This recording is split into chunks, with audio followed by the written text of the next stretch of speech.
Right, hello, greetings. It's Dr. Thomas Daffern. It's my weekly Sunday address.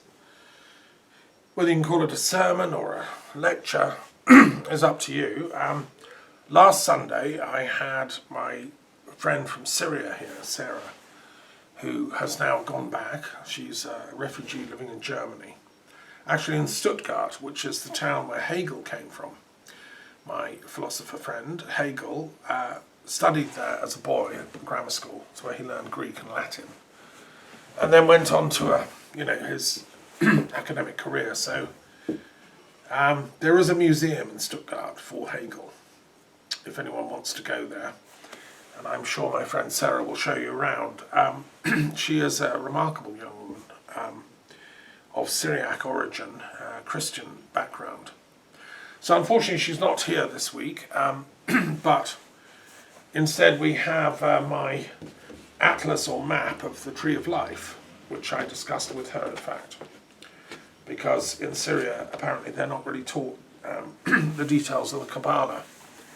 And I maintain as a teacher you cannot understand Christ's teachings unless you understand the Tree of Life and have this diagram fully explained to you, which I've always done to my students. So I don't know why they're not teaching it in Syria, but apparently they're not. Okay. So I've got various things I'm going to share. It's the 3rd of October. And, it's been quite an eventful week the last 7 days. I'm going to run through a few of the things that I've been up to, that I've, given talks about and so on. On the 30th of September, it was a very busy day for me because we had our monthly World Intellectual Forum gathering online on the 30th of each month, to which colleagues are always welcome. Either as, if you want to attend, that's fine, or if you want to speak, we need to pre-arrange that. And we had a couple of brilliant talks at that event. We had a man called Robert Keston, who is a human rights expert, campaigner from America, lives in New York or Florida.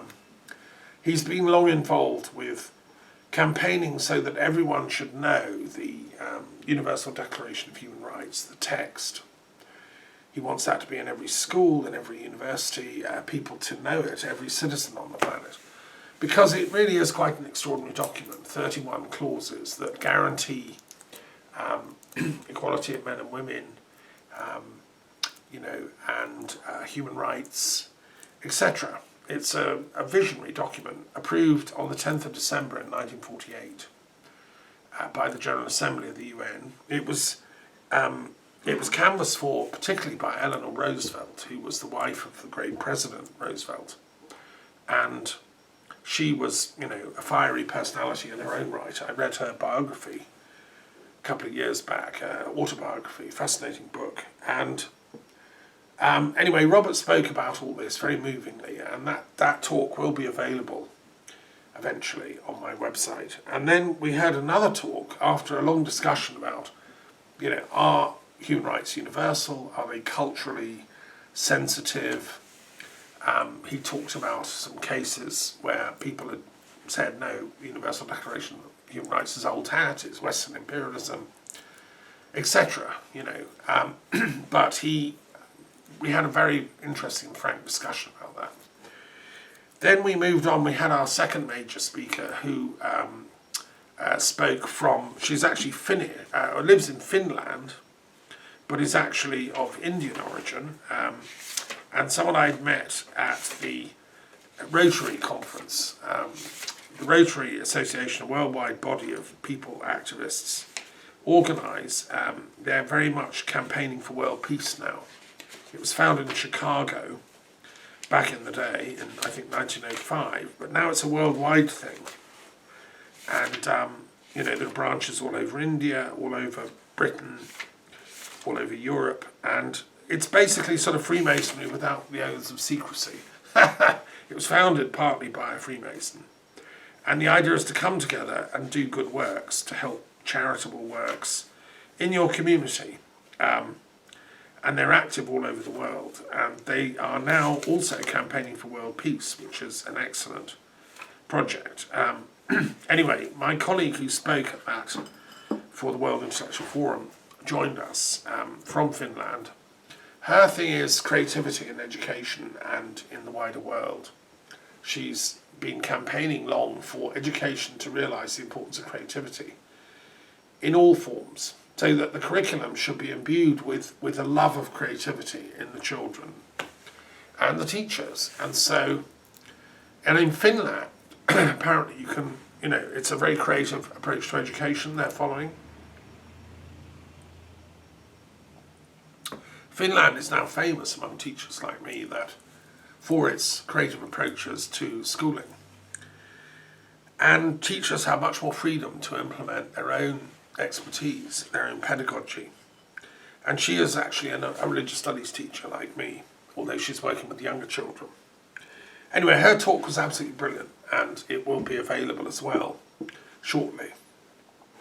Then there was very interesting discussion about, I mentioned things like the Daffern Games that I'm involved with, which is trying to get creativity back on the planetary curriculum, as important as sport. So arts, culture, poetry, music, dance, these all have therapeutic impact on human beings, both for those that make them and those that enjoy them. And she spoke about creativity as a therapy.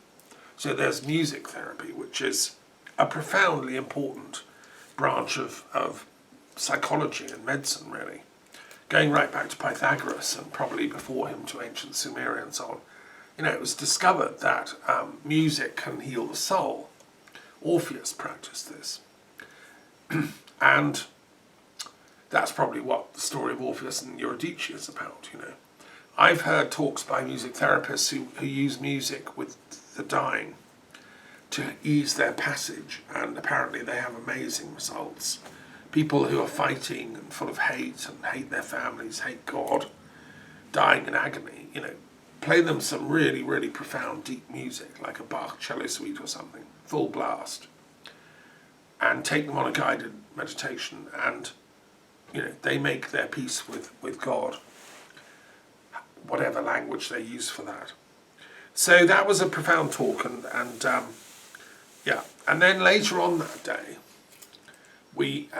I was part of a second Zoom conference for, again, in my hat as World Intellectual Forum Coordinator for Europe, but also Global Green University Rector, because we were addressing the topic of Gandhi and the environment. It was just before Gandhi's birthday, which was yesterday, in fact. And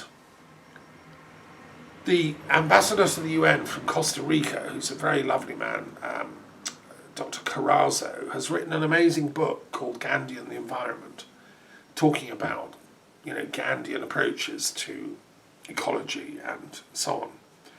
Carrazzo, I think it was his father that helped found the University of Peace in Costa Rica. And Costa Rica is an amazing country. They abolished their army. They realised you don't need militarism.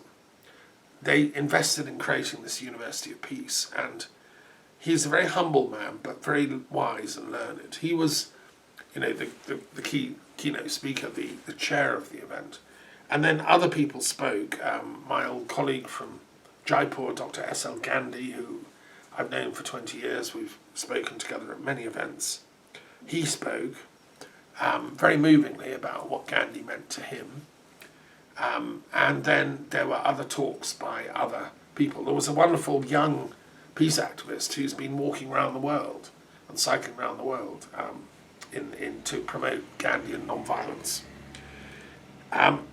And I gave a talk, and I chose to focus, because you only have 8 minutes, right? So I chose to focus on the metaphysics of nonviolence, because to me, I coordinated the School of Nonviolence for the Gandhi Foundation with Lord Attenborough and Surya Hoda and many other Gandhian activists in the UK, working from Kingsley Hall in East London for about 7 years. And I mused deeply on what Gandhi's teachings meant. I studied his works and his life in depth. Like me, he was a graduate of the University of London, and I was also working at the University of London lecturing to try and get a Centre for Peace Studies going. And he's one of the alumni that I thought we should invoke, in our eventual University of London Centre for Peace Studies or Institute.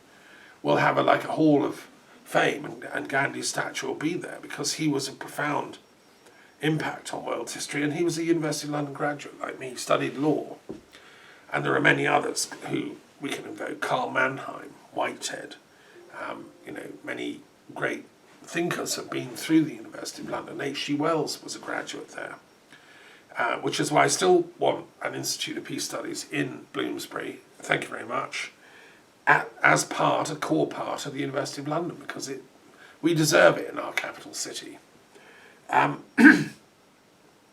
So anyway, it was a very profound event. I spoke about the metaphysics of nonviolence, and I really said that for Gandhi, I think the title would have been a bit odd. For him, we've externalized this thing we call the environment, and environmentalists look at it and they measure gases and they measure pollution in the atmosphere and so on. I think for Gandhi, inner and outer are reflections, they're mirror reflections of each other. There isn't an inner and an outer. There's one ultimate reality, which takes the form of a grassy hill or a tree or a sunset or a beautiful lake, or my thoughts, my feelings, my emotions, my ideas. There's an inner ecology, therefore. And I think Gandhi would have said, as I explained in my lecture, that it's the cleaning up of the inner ecology that's needed as much as the external. We can't sort of make a big fuss about cleaning up the external ecology if we remain full of passion, hatred, anger, lust, ignorance, the 7 deadly sins, greed, etc. They're named differently in different religions, but all accept that they exist. And so for Gandhi, the clean-up of the environment starts with the clean-up of our inner ecology, our spiritual ecology. And I mentioned the work of colleagues of mine around the world working on this. One of my Druid friends is running a foundation for eco-spirituality. We have to combine the inner and the outer for this true peace work to be done. If we're going to save the environment, we have to save our inner environment as well. And unfortunately, there are people in power around the world who are full of lust, greed, ignorance, hatred, all the 7 deadly sins. They're coming out to roost, including the Prime Minister of Great Britain. Let's call it the once Great Britain. So that was my contribution. Again, I hope that will be available. You'll be able to watch the whole thing and the other talks that were very moving. Another thing that I've done in the last week, which I think is worth noting, is I attended a wonderful lecture by Libby Schrader, who is a young scholar of Mary Magdalene studies. She's doing a thesis in the States on some interesting research that she's stumbled across, and she gave a brilliant talk at the one of the seminaries in America. It was filmed. I watched it live, and congratulations to Libby for that. She's discovered that the very earliest manuscripts of the Gospel of St. John, the Greek seems to have been tampered with, and that the Gospel of John doesn't really privilege Mary Magdalene. It doesn't make much of a fuss about her. It talks an awful lot about Martha. and she reckons she's discovered that basically that wherever the Gospel of John mentions Martha, originally it said Maria, but the scribes seem to have rubbed out the word Maria and supplanted it with the word for Martha. And she was showing us, visual imagery to that effect. And she's done some fascinating research on all this.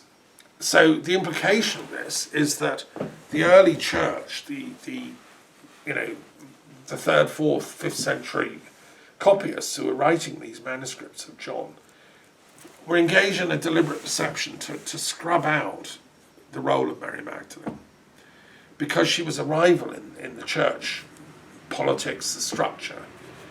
If she really was Christ's consort or favourite close disciple, as is intimated, the male disciples, Peter and co, seem to have got very jealous, and it was their disciples that tried to efface memory of her. Well, as you know, I set up this Mary Magdalene Studies Association here in France, and there is a tradition in France that I, encountered, that Mary Magdalene was indeed the favourite disciple or consort of Christ, and that she actually escaped to here and came to live in the south of France, in Provence, after the crucifixion and the resurrection. She got out and lived on here, and continued her work spiritually and as a teacher. And that developed into Gnosticism in France here. So the later Cathars went back in a direct lineage to her teachings.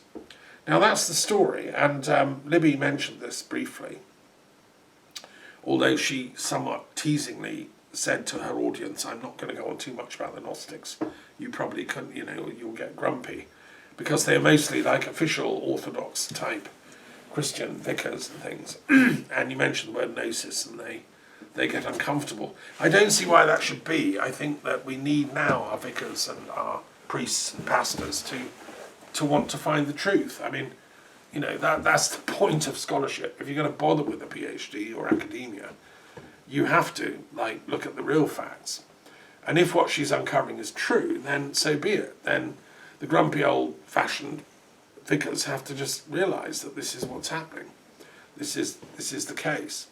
Personally, I think Christianity can survive the reappearance of Gnosticism, and I've done my own commentaries on the Gospels, not only John but also Luke, Mark, and Matthew, as well as commentaries on the Gospel of Mary Magdalene, which we only have in fragments, and the Gospel of Thomas, which we have in more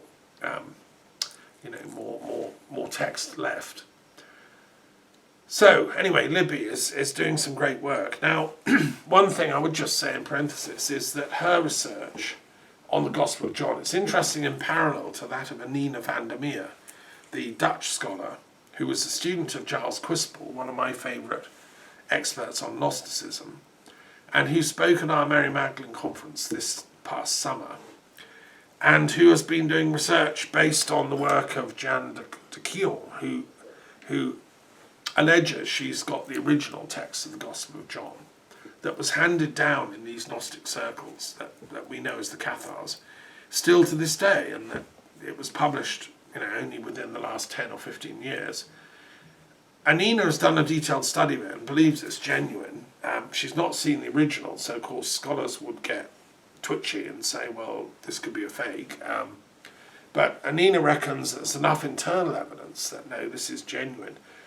And what this Gospel of John, according to the Cathars, says is that it's like a combination of the Gospel of John with Mary Magdalene written back into it, plus aspects of the Gospel of Mary, which is very Gnostic about ascending between worlds and heavens and so on.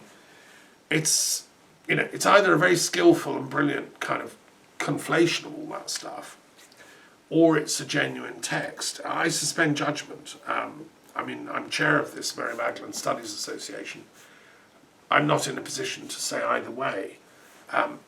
What I would say is that I would love for Anina van der Meer and Libby Schrader to meet and talk. I'm going to invite them both back to our Mary Magdalene conference next year, by which time Anina's book will have been translated in English and published. I hope Libby can read it, and then we can have a really good discussion and get these two scholars, I don't think, well, I suspend judgment. Let's see what Libby Schrader makes of Anina van der Meer's discovery and whether it stands the acid test of critical scholarship. But anyway, it was a very good event, and bless her, she's a young and wonderful young scholar. We need more people like this to take up this quest for the real roots of Christianity, the Gnostic origins. And I wish her well with her PhD studies. I also, another thing I want to share is that I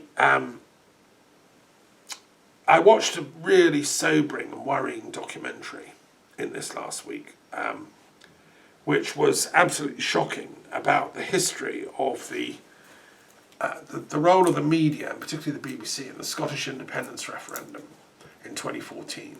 Now, I lived through that in Scotland, and the media were pumping out fear that Scotland couldn't afford to be independent, that the pound would crash, Scotland, they'd be eating grass, they wouldn't be allowed back into the EU. It was all fear tactics. And I have to say, to my chagrin and shame, I was one of millions that fell for them. I felt in the end, although all my best friends were all pro-Scottish independence and all the peace movement was, I fell for the fear tactics, and I felt, gosh, we can't afford to go alone. And my view was, no, let's stay as one country, UK, but let's transform that into a people's utopian country that I called it the Union of Saints, because the flags of the UK, Scotland, England, etc., they stand for saints. So I said, why can't we be an island of saints and voluntarily give up nuclear weapons everywhere, not just in Scotland? Why can't we, instead of kicking out nuclear weapons and putting them in Portsmouth, and let's just have a referendum to get rid of them altogether? Let's become a peace-loving nation, a kind of, a sort of Switzerland or Sweden, and develop peace as our priority as a nation, which is what the Scots were trying to do. With hindsight, I think, I was played. It was just not going to happen. It was naive. And this documentary, which was absolutely shocking, is something, Craig Murray speaks a lot in it. And it reveals that the BBC was complicit in a deliberate obfuscation of what the actual issues were, these fear tactics. And one of the key players in that was a man called Mr. Offord, who ran a public relations company that told lies for money, basically. That's what these PR firms do. He'd worked with Israel to tell lies about Israel and to cover up the mistreatment of Gaza and the Palestinians and so on. I mean, you can hire PR companies to do that, to say that white is black. And and so anyway, that man, Offord, is now being made the chief Tory placement in Edinburgh to run the country as the envoy from the British government in Westminster. I mean, he's never been elected anywhere in his life. The man is, a reprobate and a deceitful, a dishonest man, and yet he was elevated to the House of Lords, and he's now been shoveled into this position as the sort of minder of Scotland for the Tory party. And this documentary revealed his sordid past. Craig Murray gave some brilliant interviews in this and just told it how it was. He'd researched this guy, Offord. Now you see, it's weird, isn't it, that Craig Murray is now in jail, sentenced by very, very dubious and immoral, if not illegal, fancy footwork by top lawyers in the pay of the British Tory government, who've silenced Craig Murray, and but not forever. I mean, unless he's found to have suicided in his cell, and I sincerely hope not. He's a man of integrity. I don't agree with everything he says, but he has a profound knowledge of how the system works, and he's become a very important figure in the intellectual arguments against keeping the status quo. Some kind of independence for Scotland has got to happen, in my opinion. So I've come round to that view now. And this documentary it is shocking how we were played. It's called London Calling. If you search on YouTube, London Calling Scotland, it comes up. Otherwise you get the song by The Clash, which is, of course, a little masterpiece. But the makers of this documentary, I think the system is doing all it can to suppress it. But it is still there. It's in public now. It was never shown on the BBC because it reveals that the BBC is actually complicit in this whole propagandistic campaign of fear that was deliberately wheeled out. Gordon Brown played a role. Now the same gang then brought us Brexit, because the BBC's role in covering Brexit and the aftermath of Brexit, which is Brexit's the best thing ever, we're going to do it, let's get it done. Theresa May is the courageous woman in white, going to get this done. And then Boris Johnson, he's a courageous man, and let's get Brexit done. You know, all this series of lies that the BBC has been in the vanguard of telling, and which I called out on day 3 after the Brexit referendum result,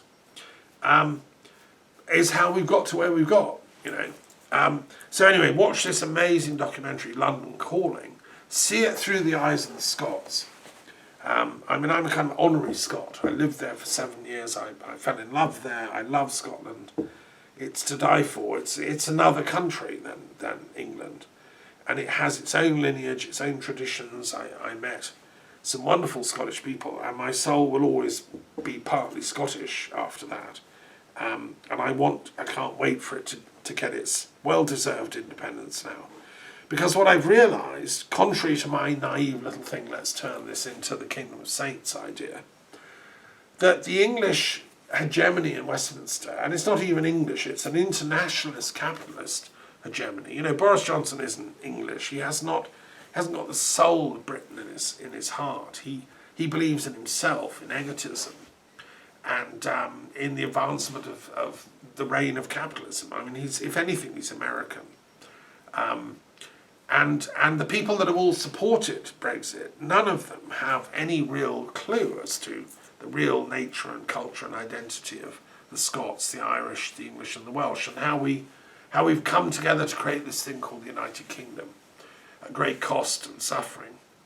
No, and you know, their interpretation of Brexit has led to its inevitable dislocation and coming apart at the seams. You know, there are MPs. I mean, anyone with a brain can see that. But the root was the false lies told by the system over the Scottish independence referendum, part 1, because there has to be a part 2 now. I mean, I am a believer, like Hegel, in the cosmic law of history. The search, Hegel called it the search for freedom. That's the plot narrative of history. Marx, you know, took that off in one particular direction. I don't agree with the materialist philosophy he used, but I agree with his conviction that man is working towards greater and greater freedom, as did Kant. And as philosopher for peace in Europe, you know, organising that for many years, we have to hear the pulse of history and see where it's moving. And it is moving in the direction of freedom for Scotland, from the iron grip of this capitalist militarist mafia, which Theresa May's husband, Philip May, represents. You know, these arms traders who believe that Britain's interests are best served by propping up a dying empire in the USA, which has you know, gamed the world into thinking that nuclear weapons and militarism and bomb dropping equals progress and civilization. You know, tell that to the Jewish community of Tehran, whose country is vilified as anti-Semitic, and yet the Jews of Tehran have the greatest freedom of any Jewish community, you know, from Tel Aviv to Bombay. You know, it's just a manufacturing assembly line for lies. This kind of military capitalist elite that you know, run the false world, let's call it. So, what else have I done? Okay, I've been involved, obviously, this week. We had a meeting of the International Delphic Academy, which is very important. We're moving ahead with the Delphic Games, rebirth, and reminding mankind that it's not just the Olympic Games that matter, it's the Delphic Games. They're equally as important. And we've got a bunch of academics coming on board to help, you know, provide the intellectual ballast to that whole project. It was also St Michael's Day, and on the 29th of September, just before the busy day I had on the 30th, and I've always loved St Michael's Day. It's a day for not only honouring St Michael, but also St Raphael and St Gabriel. St Raphael is the patron saint of healers, of which we need many in this era of pandemics, and the tragedy of people dying from this still unknown, you know, etiologically we still don't know where it came from. And St Gabriel is the patron of many things, not least Islam, because it was the Quran that came from Gabriel to Muhammad. And in my commentary on the Quran, which I've just completed, a couple of weeks ago, after 10 years on and off hard labour, the Quran is an amazing text, and I would love all Christians and all Jews in the world to read it and listen to my commentary. That would bring world peace, it's undoubted. And also every Muslim should reread it and listen to my commentary, because I've explained, as it were, from the Gabriel perspective, from the angelic realm. What I've tried to do using my transpersonal history methodology is to tune in to the mind of the source that brought the words to Muhammad. If you do that, the whole thing falls into place.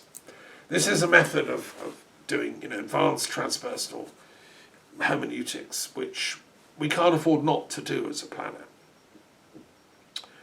The other thing I listened into, which was very interesting, was a conference organised at the University of Paris in the Sorbonne on 9/11. Obviously, it's the 20th anniversary of the events of 9/11. There were a bunch of heavyweight academics brought together, some intelligence officers. I was disappointed in the fact that there was a sort of conspiratorial silence to just promote the official narrative. I mean, what on earth are French intellectuals doing? And there was a sort of, anyone that's outside the Bush narrative is a conspiracy theorist. I mean, this is like trivialization of our intellect.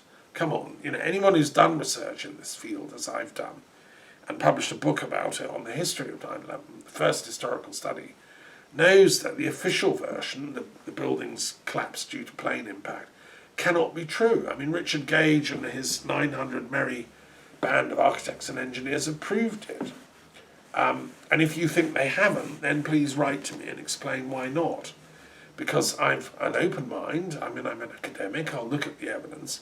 The evidence I've seen so far indicates that those buildings could not have come down without some kind of internal demolition charges, thermite being applied. And same, especially with Building 7, which had no plane hitting it whatsoever, period. And the Pentagon, likewise, there seems to be no evidence of an actual plane. But, don't take it from me, do your own research, read my history of it. And I was just saddened that these people at the Sorbonne, brought together, no doubt at great expense, couldn't find a place anywhere in their conference schedule for a voice like me, which is a proper, trained historical, sceptical voice. We have to be sceptical about easy answers to history. And if 2,500 years of philosophy since Socrates hasn't taught us that, then we really are back on the beginning primary school level for wisdom. And I think European civilization, which I believe in passionately, and our Western culture is premised on this suspension of judgment, what Husserl called epoche, and the Jains practice it in India, and the Buddhists practiced it. It's the beginning of authentic academic life. Now, to me, this was therefore a desecration of the Sorbonne, to see people parading the Bush theory as if it's the only possible narrative. I mean, this is an exercise in disinformation, and it's not worthy of the Sorbonne. So I will be continuing with my 9/11 Historical Commission, and we will be meeting, and maybe we can meet in the Sorbonne next year, and we can hear these various narratives. And if somebody wants to prove the Bush narrative report of Philip Zelikow is 100% right, well, Philip Zelikow himself can come and explain that. He can explain why he never mentioned Building 7. He can explain why he never looked at all the anomalies in the case. I also attended a conference recently with Philip